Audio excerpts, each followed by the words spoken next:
And let me call John Samuel to address. Thank you.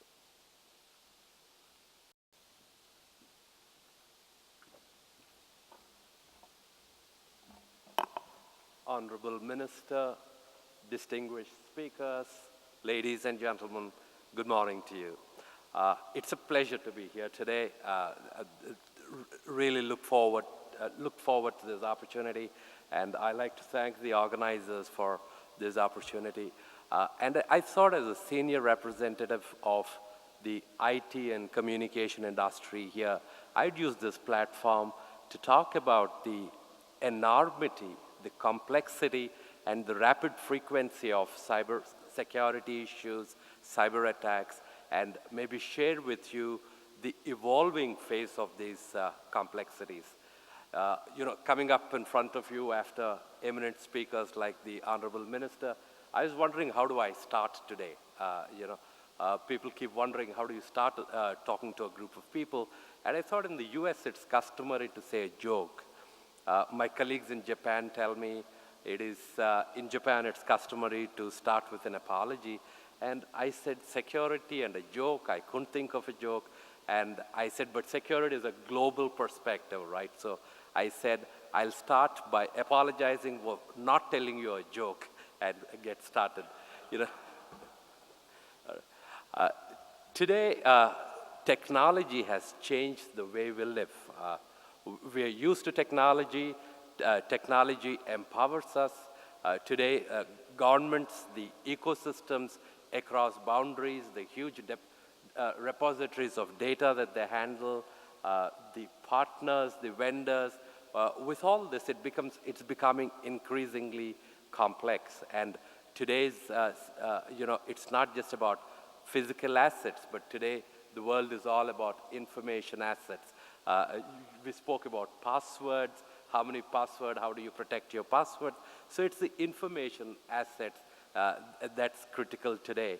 And I keep thinking today, what keeps us awake at night, it's not physical security. And I'm not saying because the Commissioner of Police is here, we all feel very safe. It's not physical security, but I think it is the cyber security that's important. You don't want to, we've read about large corporations that said, the data was compromised.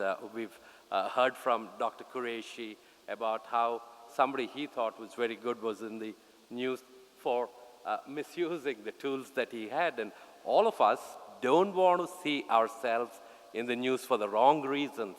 And that is why I think today's conference is so important, that cybersecurity is something that we all need to be ready with, so that we're not in the news for the wrong reasons. What is Verizon doing in this space? How come we are associated here is a question some of you would have. We are one of the most connected networks in the world. More than 65% of the world's internet goes on our network. So we can actually see when there's an attack on somebody from, say, a remote country, we can see the huge traffic that's coming from one place to another, which is uncharacteristic. And we are able to then say there's something that's going on that's not right. It's all about letting in the right guy, but equally important is not letting in the wrong guy. And we're able to advise. Today, if I look at the Asia Pacific, Australia, the passport the security is all powered by us.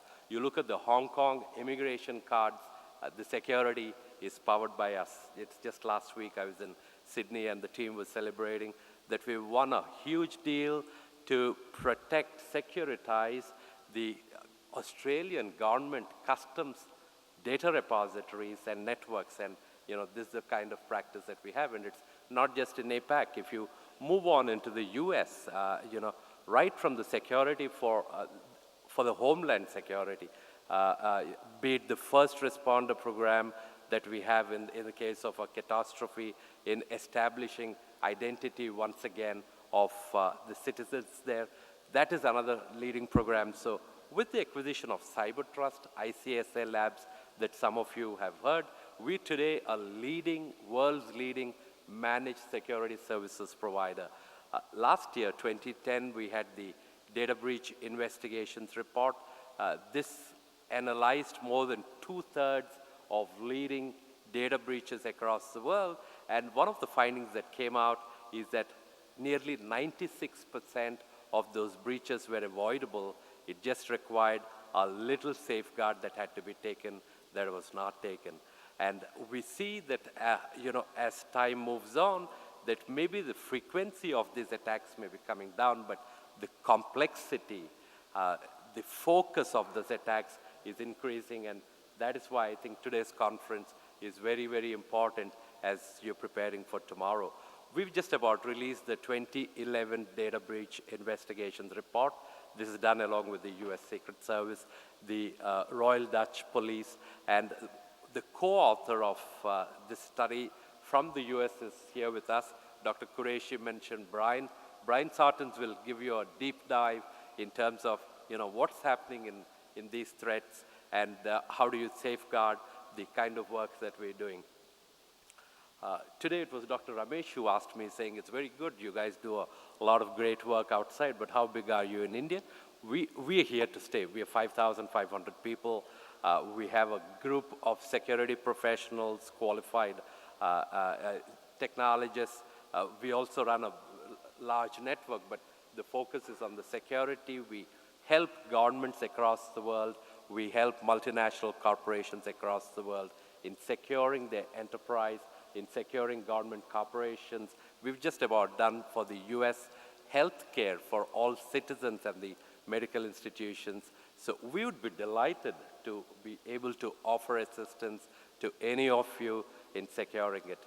On that note, I like to conclude wishing the conference, the organizers all success, and I'm looking forward that this conference will make significant strides in terms of ensuring that we get into a more secure cyber world from today onwards. Thank you, gentlemen, and all the best to you.